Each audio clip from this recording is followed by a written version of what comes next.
Hello everyone. This is our fourth lecture. We're gonna study fruits and vegetables using colored pencils.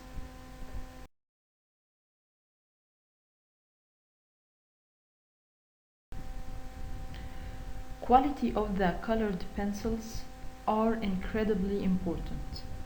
If you don't want to feel frustrated while you are building the tonal structure in your drawing, so you will need to buy a high quality colored pencils. After David Hockney, who is one of the well-known American artists, created a whole series of drawing using colored pencils, this medium became increasingly popular. Colored pencils are made from a mixture of pigment, clay, and filler, bound together with gum.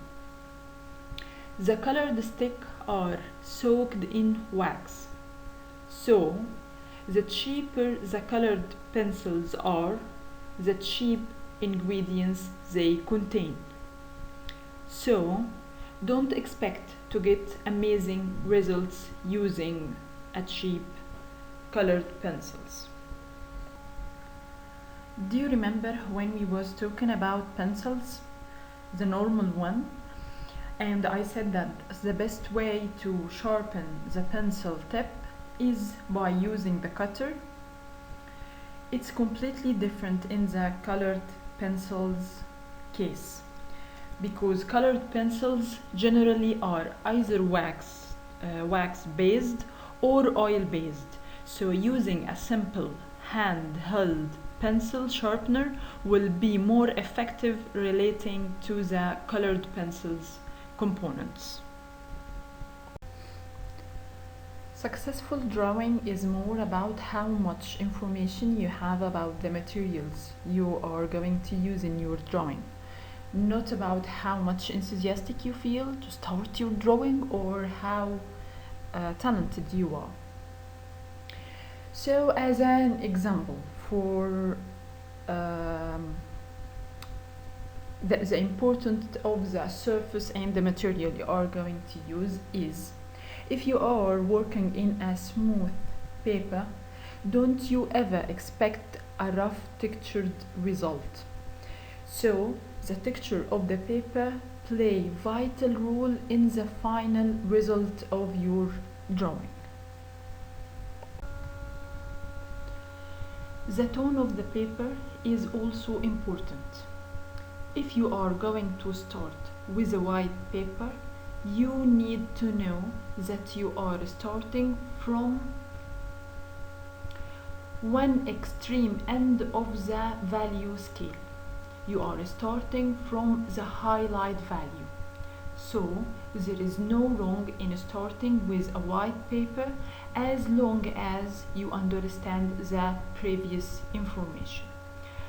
But of course, starting with a middle tone paper can make comparison and evaluation of the tonal structure more easier. The pressure placed on the pencil can affect the value and the intensity of the color. Here is an advice: never ever overpress the colored pencil, because they will create a glazy layer where you will not be able to draw more further on the surface.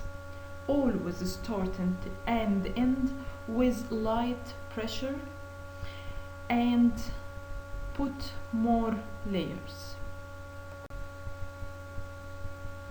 Use fine or broad colored pencil tip to create the value you need in addition to the pressure placed on the pencil.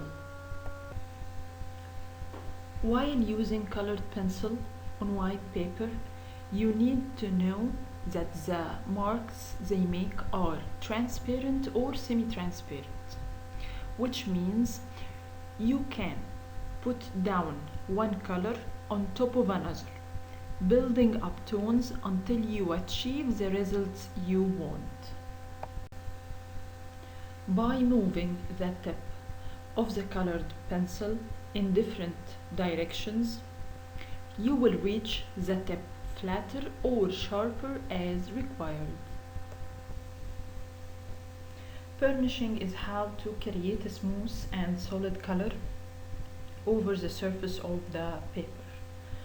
There are several methods. The first one is by using the tip of the colored pencil, filling all the textured spaces. The second one, you can apply either white or cream colored pencil over the main color. The last method, you can use solvents, just like alcohol, but I don't prefer this method. You need to know that you will never reach a realistic drawing by applying one color to a location in your drawing. You will need multiple layers of different colors under and above the main color of the element you are drawing, just to imitate the natural appearance of this element. Use warm and cold colors to mix it with the main color of the element in order to create optical mixing, to show light and shadow and make the element full round.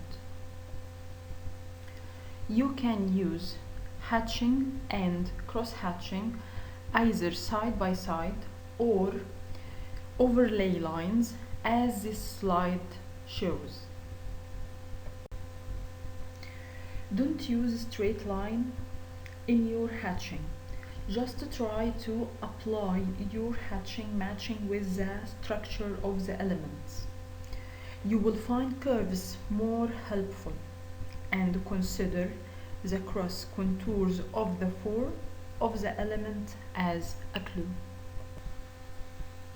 Black and white are the strongest colors. If you used black without mixing it with other color, it can make the drawing look flat and synthetic. So if you want a warmer black, mix it with red. On the other hand, if you want a cooler black, mix it with blue. You can pick up colored pencils and apply them in the same way you do with a graphite pencils, allowing the white of the paper to affect the resulting value. You need to build up layered application to appear heavy and look of a solid colored pencil. Sometimes details can be overwhelming, but they are the key of a realistic drawing, which imitate the real element perfectly. If you take your time and work through each layer with patience, you are more likely to find success with your colored pencil drawing. In these two slides, I am explaining the color value and show you the difference between the hue, value, tint and shade, and how to achieve each one of them.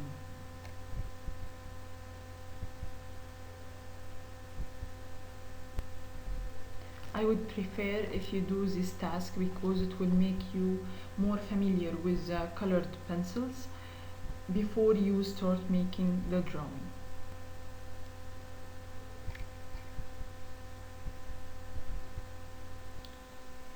And this is the assignment. So I made it only one assignment because I thought that using new material like the colored pencil gonna be a little bit challenging. So I wish you all the luck, and again, if you need anything, just communicate with me, and I will explain whatever is hard for you to understand.